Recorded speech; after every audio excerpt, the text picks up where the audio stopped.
queridos, tudo bem com vocês? Espero que sim. Vocês estão ouvindo essa música?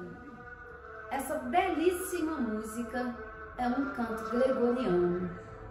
Parem um pouco e escutem essa melodia.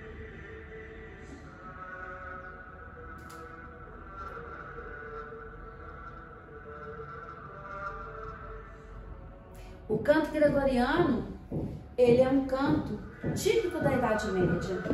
Vamos saber um pouco mais sobre isso. Prestem atenção.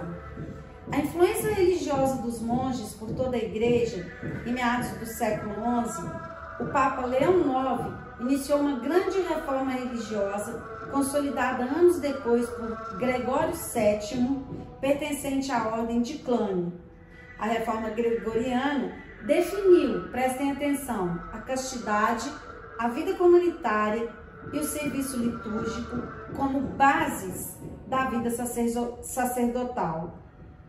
Esse canto, ele reflete justamente a origem desse modelo de igreja, esse modelo que iria prevalecer durante a Idade Média. Falaremos hoje, em nossa quarta aula sobre o período medieval, do poder exercido pela igreja nesse período. Vamos entender um pouco mais? Muito bem. Iniciaremos falando sobre o último tema que abordamos em nossa aula, em nossa última aula, a questão das ordens sociais no período medieval. Dissemos que existem três ordens. A ordem primeira, o clero, a baixa nobreza e, por fim, os servos. A imagem a seguir explicita essa discussão. Então, temos aí uma sociedade onde a função ela é definida pela ordem. Os que estão em cima, os padres rezam, os nobres protegem, eles guerreiam e o servo trabalha. É muito importante que atentemos para esse aspecto das ordens definidas pela função que elas exercem no mundo feudal. Uns rezam, outros guerreiam, lutam e outros trabalham. A igreja, estando no topo dessa hierarquia, definiria os aspectos políticos, econômicos, sociais, culturais e ideológicos, e não apenas o aspecto religioso. Precisamos entender essa função da igreja ou essas funções da igreja durante o período medieval. Muito bem. Na Idade Média, a Igreja Católica dominava o cenário religioso. Detentora do poder espiritual, a igreja influenciava o modo de pensar, a psicologia e as formas de comportamento. A igreja também tinha grande poder econômico, pois possuía terras em grande quantidade e até mesmo servos trabalhando. Os monges viviam em mosteiros e eram responsáveis pela proteção espiritual da sociedade. Passavam grande parte do tempo rezando e copiando livros e a Bíblia. A igreja foi a maior senhora feudal do período medieval e exerceu as mais diferentes funções dentro desse universo, influenciando o nosso comportamento até hoje. Vamos entender mais sobre essas funções. A cultura medieval, ela é baseada na ideia de simplicidade e rusticidade. A igreja estabelece um modelo de comportamento que é um modelo de vida simples, despojada de todas as questões materiais. Tanto que a beleza no período medieval, ela é considerada como um pecado. Ou seja, o corpo belo é uma manifestação de uma alma não virtuosa. Ao contrário, e a frase que define bem a igreja em relação a isso: quanto mais sujo o corpo, quanto mais feio o corpo, mais elevada a alma. É um desprezo por tudo aquilo que é material. O material no sentido, seja o expresso na beleza humana ou nos bens materiais, ele vai ser considerado pela igreja como um pecado. É um paradoxo, Porque embora a igreja ela diga isso aos fiéis, ela pratica uma vida de ostentação e de riqueza. Acabamos de dizer que é a maior senhora feudal do período medieval. O teocentrismo define, portanto, esse mundo. O que significa teocentrismo? Esse conceito é muito importante. Você precisa saber. Teo significa Deus, centrismo, centro. Ou seja, Deus está no centro de todas as discussões. Deus está no centro da vida medieval. E, portanto, a ideia de um conhecimento científico, de um aprofundamento em relação principalmente à questão da razão, ele vai ter mais força apenas a partir do século XII, quando surgem as universidades, dentro do que abordaremos em outra aula, que é o chamado renascimento ou reaquecimento comercial. Muito bem. Para entendermos a Idade Média, temos que entender um pouco a filosofia. Provavelmente, vocês já estudaram na filosofia, ou se não estudaram, ainda vão estudar sobre a filosofia medieval. Temos duas correntes importantíssimas, sempre cobradas nas provas de vestibular. A corrente, a primeira, que é a patrística, de Santo Agostinho, e a segunda, que é a escolástica, de São Tomás de Aquino. Vamos falar brevemente, não é nosso objetivo aqui uma aula de filosofia, não estamos em uma aula de filosofia, mas abordaremos alguns pontos fundamentais para a compreensão histórica da Idade Média. Santo Agostinho fundamenta então a chamada filosofia patrística. A palavra patrística vem de padre, os padres da igreja. Vocês aprofundarão mais sobre isso, como já disse na aula de filosofia. Qual era a pretensão da patrística fundada por Santo Agostinho? Unir a filosofia clássica, a filosofia grega, ao cristianismo. Justificar as ideias dos filósofos, fundamentando o cristianismo. Existem três ideias principais na filosofia de Santo Agostinho. A teoria da iluminação divina, ou seja, Deus se manifesta em nós. Deus não é autor do mal, não é Deus que cria o mal, essa é a base da filosofia agostiniana. Ele diz o seguinte: o mal é a ausência de Deus, é a ausência do bem, e Deus é o bem. E, portanto, você pratica o mal porque Deus concedeu a você o livre-arbítrio. Como já disse, não vamos aprofundar nessa ideia, mas são as três pilares da filosofia agostiniana, da filosofia patrística. Muito bem, vamos saber um pouco mais então quem foi Santo Agostinho.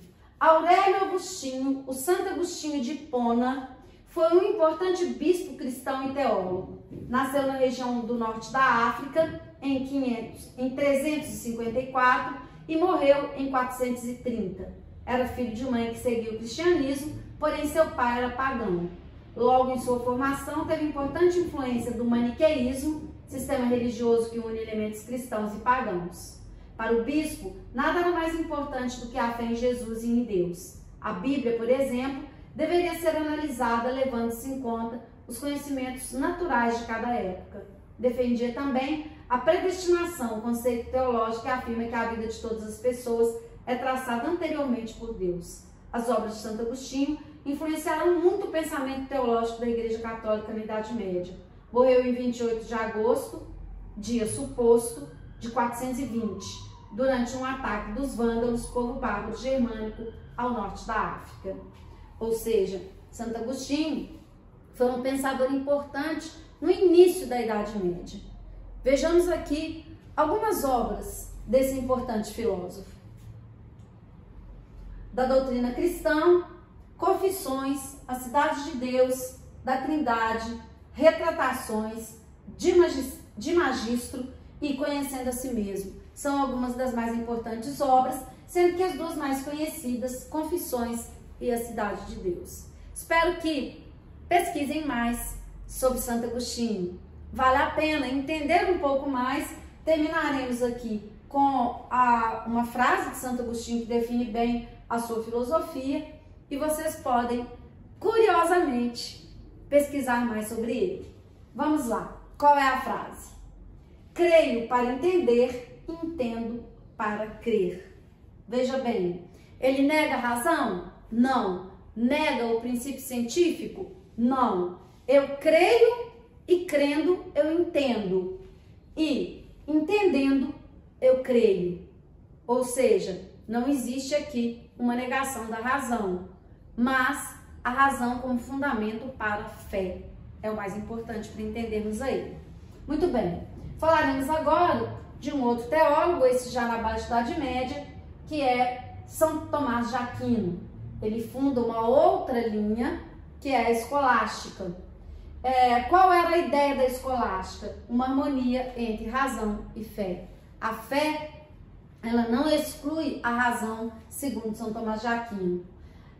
Existe aí a ideia de uma valorização do esforço humano, recapitula pela influência que teve de Santo Agostinho o livre-arbítrio, o clero como função de orientador moral e espiritual, a liberdade de escolha, que leva à fundamentação de todas as concepções da igreja, e a ideia que vai ser muito importante durante a Idade Média, que é a ideia do preço justo, a condenação da usura, ou seja, o que é a usura? A condenação do lucro.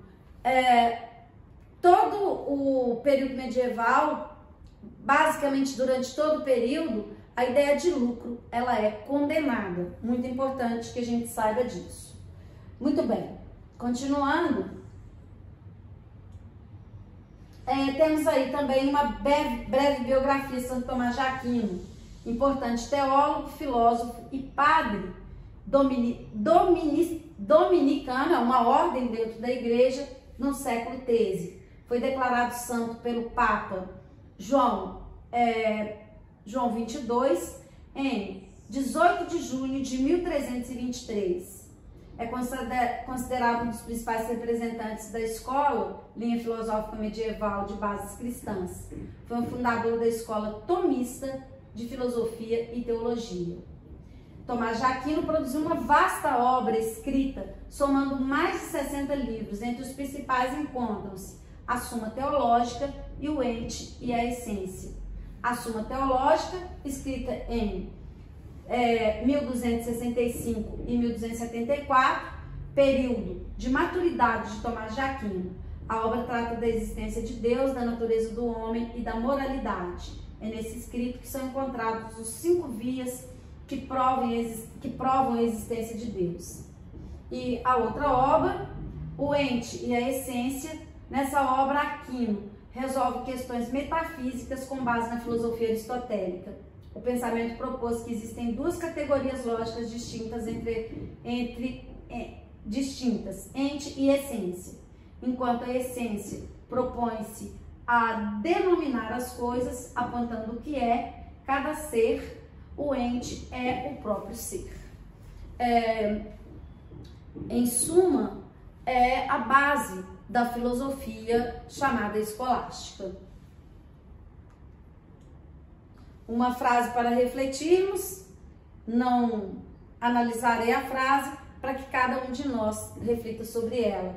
O idiota toma por falso o que ele não pode compreender. Importante essa frase, não é? Pensem sobre ela.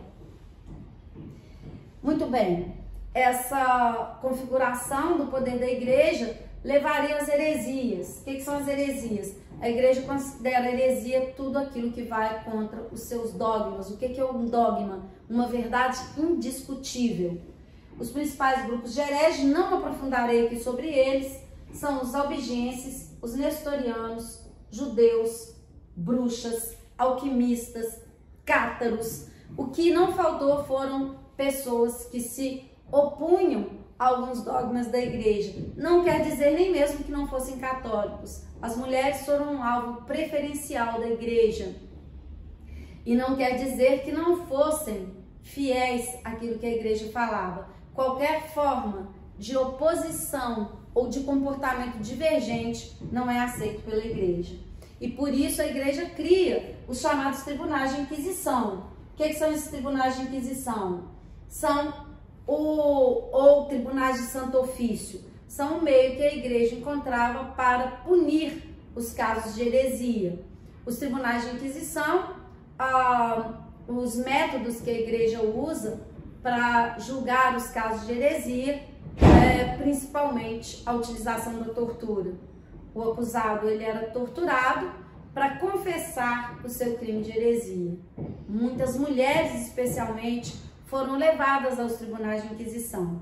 Nós não aprofundaremos nesses dois temas porque faremos um trabalho sobre isso.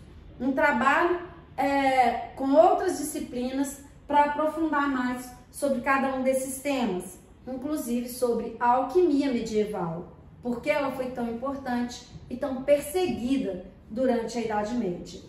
Para finalizar, falaremos um pouco sobre a arquitetura medieval. Temos aí dois estilos arquitetônicos que você precisa saber. O primeiro estilo é o estilo românico.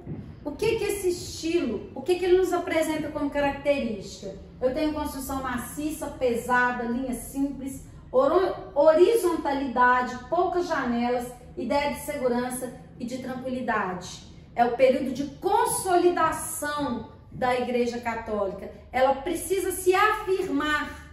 Aliás, a palavra está inadequada aqui. Na verdade, é de afirmação muito mais do que consolidação.